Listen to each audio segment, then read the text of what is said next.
algo que está aparecendo nas manifestações e as pessoas estão com muita dúvida. O que a nossa Constituição diz a respeito de intervenção federal e intervenção militar? Eu gostaria que o senhor explicasse esses dois pedidos que estão acontecendo nesses atos golpistas registrados pelo Brasil. O que significa intervenção federal e intervenção militar? E de que maneira elas podem ser acionadas ou não? A intervenção militar é mais uma das alucinações coletivas que a gente vê nessas manifestações. Não existe esse termo na Constituição Federal. O que a Constituição Federal coloca, o famoso artigo 142, nem de longe transforma as Forças Armadas em um poder moderador, aquilo que o imperador era lá no passado. O que o artigo 142 diz é óbvio. A função das Forças Armadas é garantir a segurança do país e nisso podem ser convocadas para auxílio em situações excepcionais. São as famosas GLOs, que nós já vimos em vários momentos. São as atuações de lei e ordem que obedecem a um desenho, obedecem a um padrão em que você tem uma situação de segurança pública que exige um esforço adicional de tropas, e aí se utiliza as Forças Armadas, mas sempre no cumprimento e na defesa do regime democrático. Então não existe intervenção militar. A intervenção federal está prevista na Constituição para várias hipóteses. Uma delas é a de perturbação da ordem, situações em que a desordem seja de tal monta que a União faça a intervenção nos estados. É curioso como assim parece que as pessoas estão querendo que a União faça uma intervenção em si mesma. Não. A intervenção federal funciona. Eu identifico que um determinado estado se encontra numa situação de insegurança, de calamidade, seja o que for, que precisa a retirada temporária do governador ou de quem quer que seja, e a União vai lá, corrige o problema, resolve a situação de insegurança.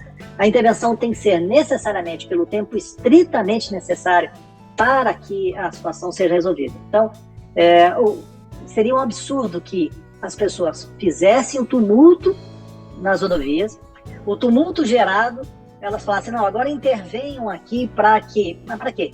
Para retirar o governador do estado de São Paulo, para retirar o governador do estado do Rio de Janeiro, para retirar o governador? Por quê? O que é que as pessoas estão fazendo de incorreto quando, na realidade, você tem aqui um outro problema? Você tem um problema de pessoas que não concordam com o resultado da eleição e estão fazendo manifestações antidemocráticas, e, obviamente, isso não é intervenção federal. No limite, Ubiratã, só para deixar ainda mais claro, uma operação de garantia da lei e da ordem poderia, nesse momento, numa hipotética situação em que não houvesse repressão a esse bloqueio de rodovias, no limite, a GLO, a operação de garantia da lei e da ordem, poderia ser acionada para desobstruir as rodovias, né? Quer dizer, as Forças Armadas poderiam ser chamadas para cumprir uma função ali, diante de uma eventual omissão das PMs, da Polícia Rodoviária Federal. Quer dizer, na prática, o que os manifestantes estão pedindo poderia ser acionado contra eles próprios, né? É isso, Josias, exatamente isso. Eles estariam chamando aquele que deveriam vir para reprimi-los e colocá-los para fora das rodovias. Há uma das muitas teorias malucas em tramitação, que é de que hoje o TSE, ou quem quer que seja, o Tribunal de Haia, sei lá o que é que essas teorias constrói, viria dizer que o presidente da República ganhou no primeiro turno e que, portanto, isso faria com que... Gente, precisamos voltar à racionalidade. A GLO só serviria para desobstruir as rodovias, e isso se nós demonstrássemos que PM, IPRF e outras forças de segurança juntas não são capazes de fazer. Nós temos certeza que são, tanto que a Gaviões da Fiel, a torcida, a Galocura e tantas outras torcidas uniformizadas, organizadas, são capazes de desobstruir rodovias. Portanto, nós não estamos numa situação nem de longe próxima da necessidade da GLO, nem de longe próxima da intervenção federal, e, portanto, esses arroubos alucinatórios precisam ser contidos.